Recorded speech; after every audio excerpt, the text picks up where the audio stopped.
can't see me, you Stevie. Wondering how I reach more evolutions than Eevee and make it look easy. What is up, Earth's mightiest subscribers? It's your boy Ernie, the Blerd without fear.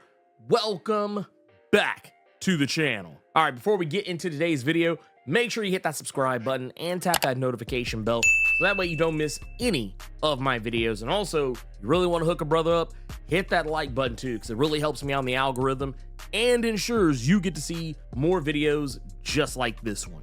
Today's video, we're going to be talking about a comic that Carter and I had kind of discussed its creation on the Blerd Cave. It was quite some time ago. I couldn't honestly tell you how far back, but it is none other than the ODB. That's right, yes, ODB of Wu-Tang Clan fame.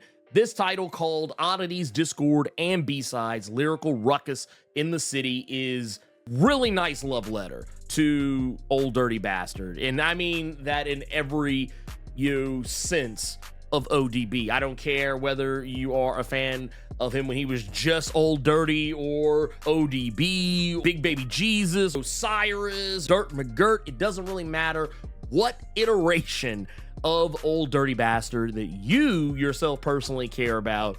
All of them are one and the same in this, and by virtue of the fact that this is a comic that really takes the idea of a multiverse and kind of brings it together in a way that I think actually really works under like a hip-hop lens. This is a comic that basically introduces us to, as Old Dirty Bastard has so many different monikers and nicknames, we actually get to see most of them as a version of ODB from an alternate take on New York. And as a result of this, we get multiple different stories that crop up out of it. To my recollection, there are about roughly 7 stories. Technically, 2 of them are part of the same wraparound story. It's done in like a very anthology style.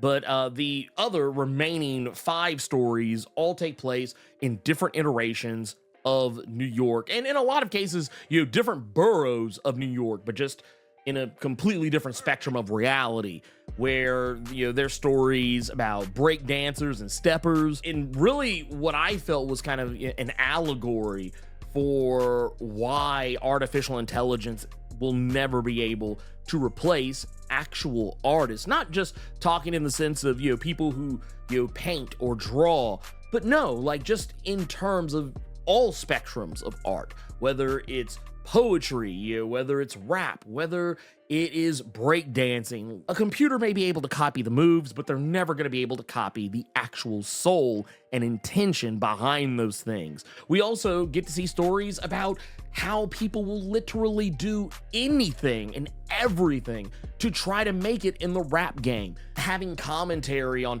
how far someone will go to lie and pretend to be about that life that they rap about just to become the next big thing, and what that can ultimately cost, and bringing with that an almost horror movie style bend to it, like something that, like, if you've ever watched movies like Tales from the Hood, you would see this and be like, man, this would have fit perfectly as a segment in that movie.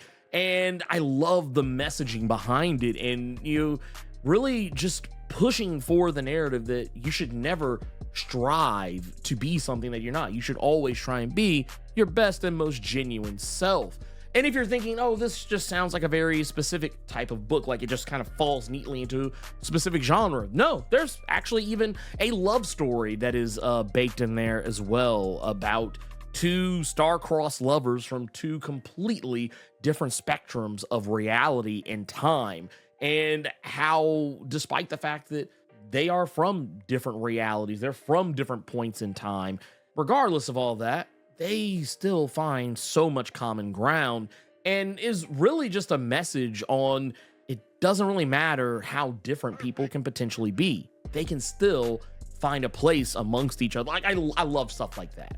And that's just some of the story. I'm not, there's also like a superhero style story. There's a martial arts style story. Of course, it's going to be its ODB, and he was part of Wu-Tang Clan. That's not even a surprise. But the thing that's so awesome about this is just how well it is all integrated, and how all these stories, well, yes, they are completely different stories that you would think at first have nothing one to do with each other outside of the shared connectivity of them all being framed in old dirty bastard lyrics, which I just want to go ahead and say right now is really awesome. Like, if you are like, I don't care what level of fan of ODB you are, like whether you just are as a surface level as Shimmy Shimmy Ya, Yeah, baby, I like it raw. or the Brooklyn Zoo, or if you go into maybe some lesser known hits like All In Together Now, or ODB's various and sundry other lyrics. Like, there are literally so many different lyrics that get referenced, even down to Mariah Carey's Fantasy remix with ODB. Like, there's just so many different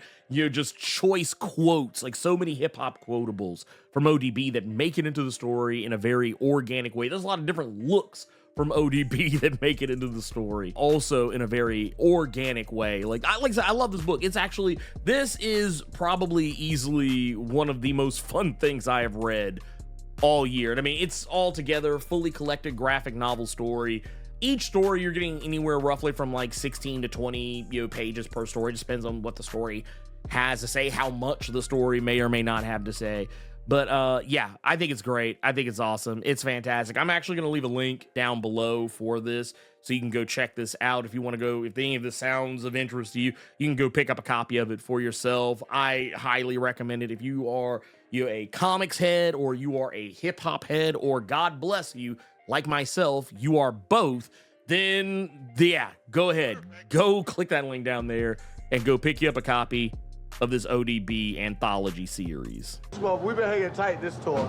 Yeah, tell us about Hawaii. Hawaii Fuck it, you just love is the real bomb. It's the macadamia nut. In Hawaii, the lava alone make my hard. You know what I'm saying? I didn't even see no lava, but I know that they got lava bitches here.